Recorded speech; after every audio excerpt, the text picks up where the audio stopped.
쌍방울의 대북 송금 의혹 관련해서 이재명 대표의 최측근이었던 이화영 전 경기도 평화부지사가 기존 입장을 확 뒤집으면서 검찰의 칼끝이 이제 이재명 대표의 턱 밑에 다다라 있습니다. 2019년 경기도가 독자적으로 이재명 대표의 방북을 추진한 데는 당시 또 다른 이재명 대표의 최측근 정진상 전 실장의 요청이 있었던 것으로 저희 TV조선 취재 결과 드러났습니다. 지금부터 네 분의 출연자들과 함께 자세하게 이야기해 보겠습니다. 반갑습니다. 안녕하세요. 자, 이른바 이재명 대선 프로젝트 그 일환으로 최측근인 이화영 전 부지사와 정진상 전 실장 방북 추진을 진행했다고 합니다. 영상 보겠습니다. 대장동이라든지 백현동 개발 관련해서 정진상 씨가 계속해서 지사님 밑에 정책실장으로 사인을 했습니다. 이분은 측근이라고 말씀하신 적 있으시죠? 그럼요. 여기서 이재명 도지사의 오른팔이다 라고 볼 수 있겠습니다. 이화영 평화부지사님 나오셨습니다. 정무부지사 역할을 하는데 경제부지사로 짓기도 하고 일반적으로 정무부지사라고 하기도 하고 저희도는 이제 평화부지사 이렇게 이름을 지었죠. 자, 관련해서 중앙일보 보겠습니다. 신문 보시죠. 이화영, 정진상, 이재명 방북 서둘러 달라라고 말을 했다. 검찰에 이화영 전 평화부지사가 진술을 했습니다. 자, 정진상 이 대표의 최측근으로 꼽히는 인물이고 쌍방울과 사업의 개입 의혹도 나와 있습니다. 검찰은 정진상 소환 사실 확인해서 소환해서 사실을 확인하겠다 이런 부분들도 검토하고 있는 것으로 알려졌습니다. 그리고 이 대표는 지금 반발하고 있죠. 검찰이 수사를 하지 않고 정치를 하고 있다 이런 비판을 쏟아내고 있습니다.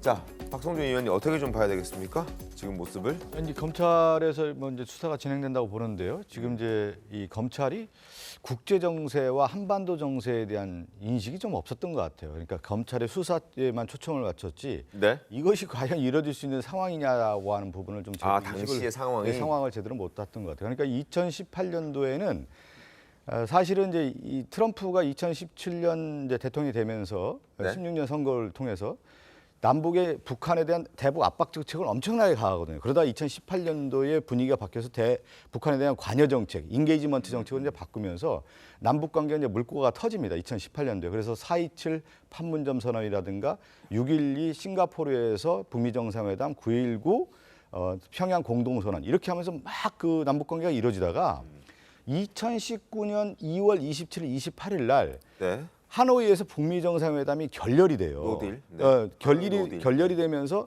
남북 관계가 급속도로 악화되는 지경에 이르렀다라는 거죠. 그 부분을 좀 인식을 해야 되는 건데, 그러면 남북 관계가 악화되면서 어떻게 되냐면 북한의 김정은 국방위원장이 남북 접촉에 대한 중단, 금지 명령을 내려요. 그게 이제 아마 제가 기억하기로는 2019년 3월로 기억하고 있습니다. 그러면서 다시 11월인가 언젠가 네. 남북관계 접촉에 대한 금지 명령을 내리면서 남북관계가 정말로 급속도로 악화되는 상황에 있었다는 것이죠. 네. 그런데 여기서 이재명 당시 경기도지사가 2019년 9월에 선거법 있잖아요. 네.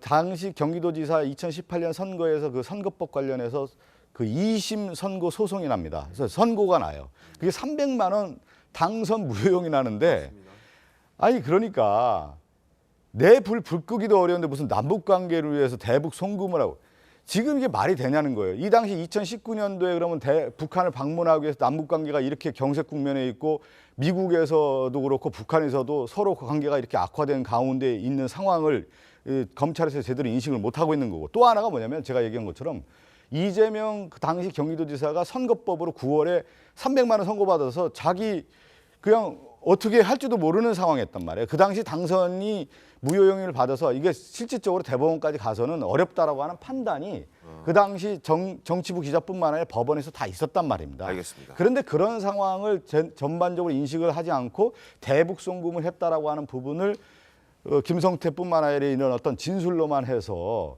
이렇게 옥죄는 수사를 했다? 과연 국제 정세 그리고 남북 관계 한반도 그리고 이재명 그 경기지사의 그 선거법 관련된 내용을 잘 알고 이걸 수사를 했는지 그 상황에 대한 인식도 제대로 못하고 그냥 검찰이 수사한 거 아니냐 이렇게 인식할 수밖에 없는 것이죠. 알겠습니다. 어떻습니까? 아니 아니 검찰 수사하고 그때 정치 상황하고 무슨 상관이에요? 검찰 수사는 팩트로 하는 겁니다. 지금 500만 불이 넘어간 건 스마트팜 비용으로 했다는 거, 돈 넘어간 건 다 사실이잖아요. 도대체 300만 불은 뭘로 넘어갔어? 이걸 갖고 논란이 됐던 거 아닙니까? 김성태는 일찌감치 그거 이재명 지사 그 방북 비용으로 준 겁니다. 대통령 돼야 된다는데 그러려면 방북해야 된다고 해서 돈 준 겁니다라고 했고, 이화영 씨가 그걸 네. 부인하다가 이번에 시인을 한 거예요. 이거 시인한 거는 변호인들도 다 확인한 거 아닙니까?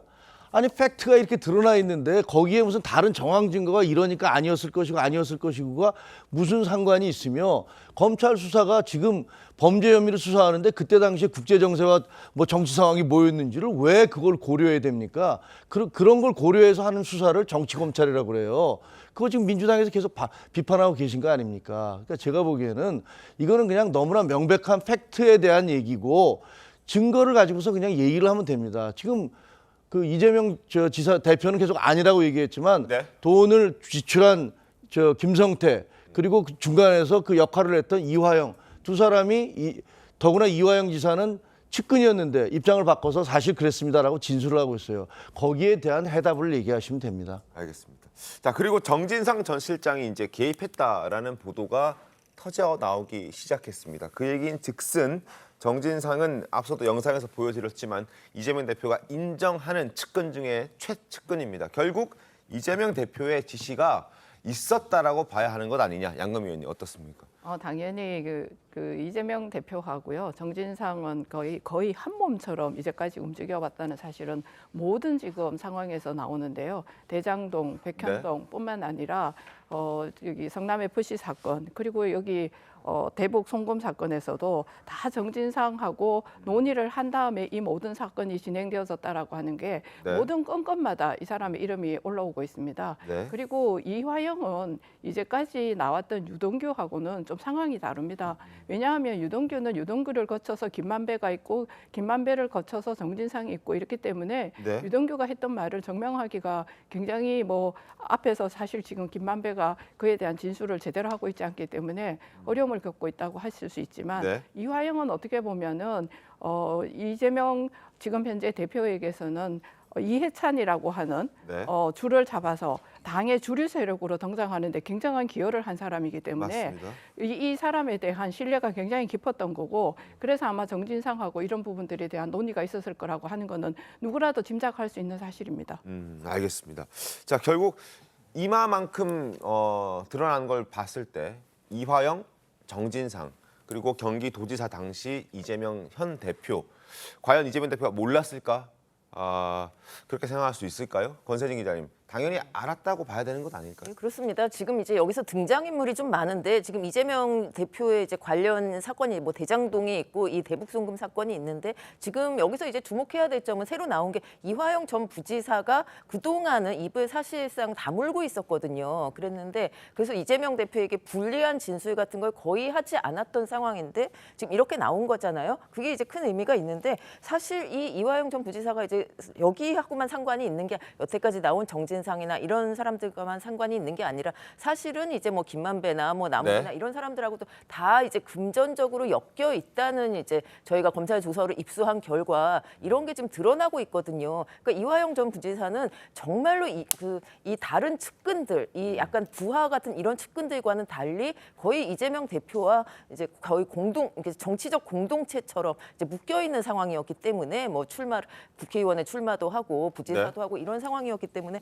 이분이 이런 식으로 이제 태도가 변했다, 이런 것은 이제 나중에 억울한 점도 있겠지만, 사실 좀 그런 이 정무회의가 있었다고 하잖아요. 사실 이 정무회의 다 누굽니까? 결국 정진상이라든가 이제 김용, 김현지 이런 네네. 정말 측근들, 이런 사람들이 다 있었기 때문에 이화영 지사도 이제 이화영 지사에게 어떤 일이 일어나는지, 이분이 어떤 보고를 받았는지, 무슨 이제 일정을 가지는지를 이재명 대표가 정말로 모를 수가 없다. 이것은 너무나 명백한 사실인데 이것을 알았냐 몰랐냐를 가지고 그 증거를 자꾸 찾으려고 하는 것 자체가 좀 의미가 없는 일이 아닌가, 좀 이런 생각도 듭니다. 알겠습니다. 자, 이재명 대표 목소리 한번 들어보겠습니다. 이화영 지사가 대표님 대북송금을 보고했다라는 진술이 나왔다는 얘기죠.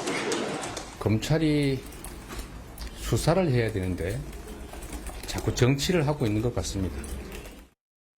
자, 그리고 민주당 인권위원회도 이화영 전 부지사의 아내가 쓴 탄원서를 공개하면서 검찰이 강압적으로 뭔가 압박하고 있다, 이런 주장을 하고 있습니다. 목소리 이어서 확인하겠습니다. 이 부지사에게도 허위 진술을 회유, 압박하고 있다는 내용이 바로 그 충격 그 자체라고 할 것입니다. 신체적 고문보다 극심한 심리적 압박은 군사독재 시대의 전기 고문만큼 무섭다고 호소하고 있습니다. 이화영 전 부지사의 치아가 이미 3개나 빠졌답니다. 검찰은 대통령 정적 제거를 위한 친위대 역할에만 몰두해 반인권적이고 불법적인 조작 수사를 서슴없이 자행해 오고 있는 것입니다. 자, 탄원서 내용을 조금 보여드리겠습니다. 화면 함께 보시죠. 이화영 전 부지사의 아내가 쓴 탄원서 내용 중 일부입니다. A4 용지 2장 분량이라고 하는데, 남편이 검찰로부터 전기 고문만큼 무서운 심리적 압박을 받고 있다. 10개월가량 독방에 갇혀 있다. 그리고 추가 조사 협박받고 있다. 아무도 못 도와주게 철저하게 고립시키고 있다. 이런 내용들이 나와 있습니다. 어떻게 봐야 될까요, 김종인 의원님? 주장 자체가 그냥 하나부터 끝까지 다 어불성설이죠. 왜냐하면 자, 제가 하나하나 말씀을 드리겠습니다. 네. 이재명 대표가 검찰이 정치를 하고 있다 이렇게 얘기를 하시는데, 왜 검찰이 정치를 하고 있다고 얘기하죠? 비난을 하려면 이화영 지사에 대해서 얘기를 해야죠. 이화영 지사가 정치를 하고 있다라고 주장하면 그나마 이해가 되겠어요. 왜 너 진술을 바꿔? 네. 라면 모르겠는데 검찰이 정치를 하고 있다? 아니 그러면 법원에서 네. 지난번에 법정에서 그 고 김문기 씨의 아들이 우리 아버지가 이재명 성남시장 당시에 아버지와 이재명 지사가 대표가 통화를 계속했습니다. 네, 네. 라고 얘기했습니다. 그러면 그 고 김문기 씨의 아드님은 거기서 정치하고 있는 겁니까? 아니 본인이 이게 사실입니다라고 얘기하고 있는 것을 정치라고 얘기를 하고 그 발언이 자기한테 불리한 발언이 이루어진 법정이나 혹은 그 불리한 진술이 이루어진 검찰 수사를 정치라고 얘기를 한다면 그건 어불성설이죠. 첫 번째. 네. 두 번째, 지금 탄원서 얘기가 나왔지 않습니까? 탄원서를 왜 민주당이 제출을 합니까? 탄원서는 법원에다 내는 거예요. 검찰에다 낼 수도 있죠. 그래서 이러이러한 부분이 억울합니다라고 얘기할 수 있는데 민주당에다 내서 민주당에서 저런 탄원서를 읽고 앉았습니다.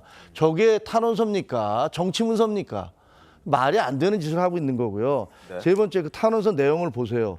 아니 무슨 전기고문이라는 단어를 써가면서 마치 무슨 이게 군사정권 시절에 뭐 이루어지는 것처럼 그렇게 무리하게 연결을 시켜서 사람들에게 협박을 받고 있다 이런 식으로 얘기를 합니다. 그런데 제가 듣기에는 그 네. 가족들이 50번 이상 면회를 했고 네. 변호인들도 다 계속 면회를 하고 맞습니다. 있다고 그러는데 뭐가 그 이화영 지사가 저렇게 큰 거물, 저렇게 정치적 그 사건이 된 사람에 대해서 검찰이 저기다가 협박하고 뭐 회유를 해서 고문과 가까운 일을 해서 증거를 받아냈다.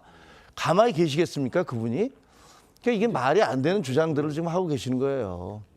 심플하게 볼 필요가 있죠. 이화영 전 부지사의 부인이 저렇게 이제 탄원서를 썼다라는 건 뭐냐면, 이화영 전 부지사가 한 10개월 동안 이렇게 구금된 상황에서 검찰 조사가 압박 수사를 했다는 거 아니겠습니까? 회유 압박을 했고 심리적인 압박을 그동안 가해왔는데, 이걸 떠나서 제가 듣기로는 이화영 전 지사뿐만 아니라 이 가족들, 부인, 뭐 아들까지 다 조사를 했다라고 하는 얘기가 있는데, 주변을 탈탈 털었다는 거 아니겠습니까? 그러면서 상당히 압박 수사가 이어졌다라는 것은 엄연한 사실인 것 같고요. 네. 그리고 그 과정에 부인이 봤을 때 이것은 검찰의 수사가 무리한 수사고 진술을 이끌어내기 위한 압박 수사라고 하는 부분에 대해서 이화영 전 지사 부인이 진솔하게 탄원서로서 얘기한다라는 것은 그대로 받아들여야 되는 거 아니겠습니까? 검찰의 무리한 수사가 이어졌다라는 것은 부인의 입에서 얘기가 나온 거기 때문에 그건 분명히 이제 받아들이면 되는 거고요. 네. 그리고 지금 보면 이제 검찰의 수사가 증거보다는 이 진술에 의존하고 있다는 게 가장 큰 문제인 것 같아요. 그러니까 누군가의 압박을 해서 이 진술이 나오도록 그 사람뿐만 아니라 그 주변에 있는 가족들, 그 지인들을 모든 사람들 다 조사해서 이 진술을 끌어내기 위한 과정들로 이 검찰의 수사가 이어지고 있다는 것을 누구 입을 통해서 볼 수 있냐면 이화영 전 지사의 부인을 통해서 이미 이 드러나는 거 아니겠습니까? 네.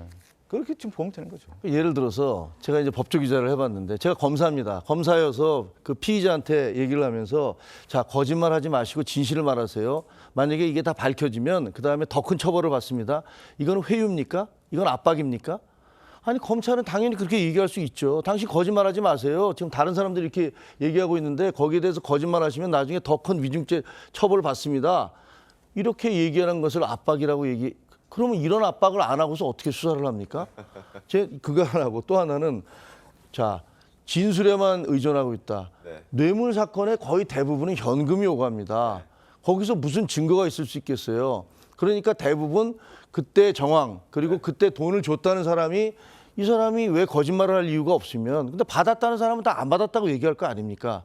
그럼 줬다는 사람이 줬다고 얘기하고 그때 통장에서 돈이 얼마 인출됐고 이런 거를 가지고서 이게 뇌물이 이루어졌나 안 이루어졌나를 얘기하는 거예요. 그럼 저것도 마찬가지 아니겠습니까? 아니 이재명 대표가 그래 내가 300만 불 나 저 대북하기 위해서 북한에 가야 되니까 니들이 좀 작업 좀 해라고 내가 돈 주라고 지시했어라고 얘기하겠습니까? 죽어도 안 할 겁니다. 그러면 그거 뭘로 증명했어요? 그때 밑에서 심부름한 사람, 돈 준 사람 이런 사람들의 의견이 모두가 일치한다면 아 그러면 이 사람이 거짓말하고 있고 나머지 사람들이 진실을 얘기하고 있구나 이렇게 볼 수밖에 없는 거 아니겠습니까? 이거는 너무 상식적인 얘기죠. 알겠습니다. 자, 쌍방울 대북 송금 의혹 수사 지금 급무실을 타고 있습니다. 이재명 대표도 곧 소환 초읽기 들어갔다는 얘기가 나옵니다. 화면 보겠습니다. 쌍방울 대북 송금 검찰 수사 일정. 자, 7월 11일 김성태 전 쌍방울 회장이 800만 달러 대납 이재명 알고 있을 것이다라고 진술했습니다. 검찰이 재판부에 이화영 대북 송금 내용 이재명에게 보고했다는 진술 조서도 제출했다고 합니다. 자, 25일 이르면 검찰 재판에서 이화영 상대 법정 신문을 할 예정이고 7월 중에 정진상 김용의 참고인 신분 조사가 검토를 하고 있는 것 같더라고요. 그리고 7월 말 늦어도 8월 초에는 이재명 출석 조사 뒤 필요시 구속영장 청구 이런 계획을 검찰은 세우고 있다고 여러 언론 보도를 통해서 나오고 있습니다. 자, 이재명 대표 지난달 19일 이런 얘기 했었죠. 대국민 앞에서 나 불체포 특권 포기한다라고 얘기했는데 목소리 한번 들어보시죠. 저에 대한 정치 수사에 대해서 불체포 권리를 포기하겠습니다. 지금까지 그랬던 것처럼 소환한다면 10번 아니라 100번이라도 응하겠습니다. 구속영장을 청구하면 제 발로 출석해서 영장 실질 심사 받고 검찰의 무도함을 밝히겠습니다. 양금 의원님, 8월 초에 검찰이 필요하면 영장 청구한다고 하는데 그때 그럼 저 했던 얘기가 있기 때문에 그냥 자연스럽게 걸어가서 실질 심사 받겠다. 우리 그 모습만 상상하면 되는 거죠, 양금 의원님? 저는 사실 그 부분에 대해서 의문이 많습니다. 그렇습니까? 근데 이 표현을 보면은 사실은 그게 정치 수사에 대해서도 불체포 특권을 포기하겠다고 분명히 말씀하셨어요.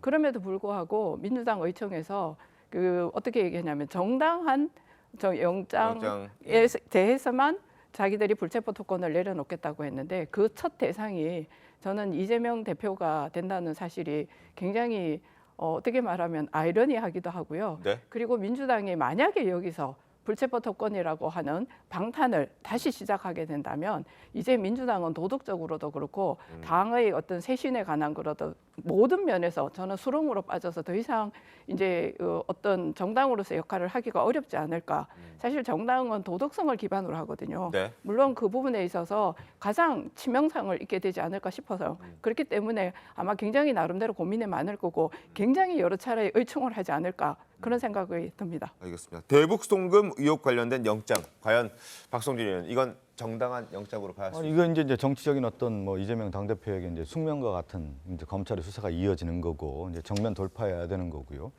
이 사건을 이제 바라볼 때 이제 김성태 전 쌍방울 회장의 위상이 뭐냐, 왜 저렇게까지 나왔느냐를 한번 바라볼 필요가 있을 것 같아요. 그러니까 이 사건은 원래는 여러분 기억하실지 모르겠지만 쌍방울 변호사비 대납 사건으로 시작됐어요, 원래. 그러니까 이재명 당대표와 관련해서 변호사비를 대납해줬다. 그래서 지금 양금 의원뿐만 아니라 국민의힘 모든 관계자들이 무슨 쌍방울 변호사비 대납으로 도배를 해서 도배. 그냥 의혹제기뿐만 아니라 언론에서 그렇게 하다가 어느 날 갑자기 쌍방울 변호사 대납 사건을 봤더니 쌍방울에 검사 출신들만 있는 거예요. 다 지금 보니까 자문 변호사니 뭐니 해서. 그 사람들이 그러면 이재명 당대표를 도와줬다는 얘기인데 그러니까 제대로 규명이 안 되는데 어느 날 보니까 김성태 회장이 대북 사업을 하는 데 있어서 송금을 했다라는 이제 의혹이 제기가 됐죠. 이거와 관련해서 김성태 회장에게 검찰의 압박 수사가 이어진 거예요. 그러면서 이 사건이 이제 상당히 갑자기 어느 날 이렇게까지 이제 오게 된 건데 그러면서 검찰의 수사가 김성태 전 회장에게 압박을 했겠죠. 그러면서 이제 쌍방울 수사가 여기까지 오게 된 건데 과연 지금 검찰의 수사가 정당한 수사였는지에 대한 부분 이 문제도 상당히 이제 문제 제기가 될 수밖에 없는 거 아니겠습니까? 그렇지만 이제 이재명 당대표 입장에서는 정면 돌파할 사안일 수밖에 없다라는 거죠. 그 검찰이 마약 사건 수사를 시작했어요. 마약 사건 수사하다 보니까 이 마약 사범이 연쇄살인범이야. 그러면 그 수사는 마약 사범 수사로부터 연쇄살인 수사로 넘어가는 거예요. 왜? 그게 훨씬 더 큰 문제니까. 쌍방울 변호사비 대납 거기서부터 수사가 시작됐죠. 근데 하다 보니까 이게 보니까 북한에다가 300만 불을 뭐 대북 송금을 했어? 500만 불을 했어? 이런 사실이 확인됐어요. 그러면 검찰 수사는 우리 이 부분은 얘기하지 말고 그 변호사비 대납만 수사해야지. 이렇게 수사하면 그게 대한민국 검찰입니까? 그게 전 세계 어느 검찰도 그렇게 안 합니다. 그러니까 지금 현재 그 이재명 대표에 대해서 대북 송금 문제가 불거진 것들 네. 이게 만약에 사실이라면 이거야말로 흔히 얘기하는 천인공노할 짓 아닙니까? 자신이 대선 후보가 되기 위해서 북한을 방문해야 돼서 기업을 팔목을 비틀어서 300만 불을 북한에다 넘겨줬다? 그 돈이 무슨 북한 인민들의 어떤 복지라든가 이런 걸 위해 쓰이는 거 아니지 않습니까? 그게 북한의 지도부가 정말 호의호식하는 데 쓰인다는 건 다 아시잖아요. 근데 그렇게까지 해서 자기가 대선 주자가 되기 위해서 했다는 것이 사실이라면 네. 이거는 정말 정치적으로 도덕적으로 비난받을 일이죠. 알겠습니다. 이재명 대표는 지금 검찰이 수사를 하지 않고 정치를 한다라고 비판의 목소리를 내고 있는데 과거 한동훈 법무부 장관이 이런 얘기했습니다. 수사는 정치와 무관하다라고 얘기했거든요. 그 목소리 한번 들어보도록 하겠습니다. 국회의원의 불체포 특권은 헌법이 만들어진 이래 지금까지 단 한 번도 빠진 적이 없는 우리 헌법의 상징적인 제도입니다. 그런데 국회의원의 불체포 특권을 이뤄라고 만든 거라고 생각하지는 않습니다. 수사는 정치와 무관합니다. 수사와 다른 국민들과 똑같은 기준으로 사법 판단을 검찰에서 할 거라고 생각합니다. 자, 그리고 일각에서는 8월부터는 이재명 대표에 대한 영장 청구, 비단 이 대북 송금과 관련된 영장 청구뿐만 아니라 줄줄이 터져 나올 수도 있다. 이런 얘기들도 정치권에서는 흘러나오고 있습니다. 김근식 전 국민의힘 비전 전략실장의 목소리 들어보겠습니다. 그것도 지금 나오죠. 이화영 부지사가 길목을 딱 틀어지고 자기가 막고 있었는데 네. 이화영 부지사가 이제 심경의 변화를 가져와서 다 사실대로 진술하고 있다는 거 아니겠습니까? 예. 이재명 대표는 자기를 지켜줄 지금 방패막이가 없어진 거죠. 8월 달에 이재명 대표에 대한 체포동의안 날아갈 수 있습니다. 선거포 폭탄 먼저 터져도 또 다른 폭탄은 더 초대형 폭탄이 많이 있어서 뭐 그냥 저는 사법 시스템이 제대로 작동되는 걸로만 가도 된다고 생각합니다. 근데 8월에 이렇게 줄줄이 터져 나올지 한번 지켜봐야 될 것 같은데 양금 의원께서는 어떻게 좀 보십니까? 많이 올 것 저는 같습니까? 지금 현재 대형 사건들 아까 김근식 저희 위원님께서도 얘기하셨지만 백현동 사건도 사실은 보면 김인섭이라고 하는 중간 매개체가 있는데요. 이 사람과 관련되어져서 여기와 인발부에서 돈을 주고받았던 기업의 대표가 뭐라고 했냐면 김인섭에게 돈을 200억을 주기로 했는데 네. 그 반은 다른 두 명에게 줄 것이라고 얘기했다고 했는데 그 두 명은 특정하지 않았다.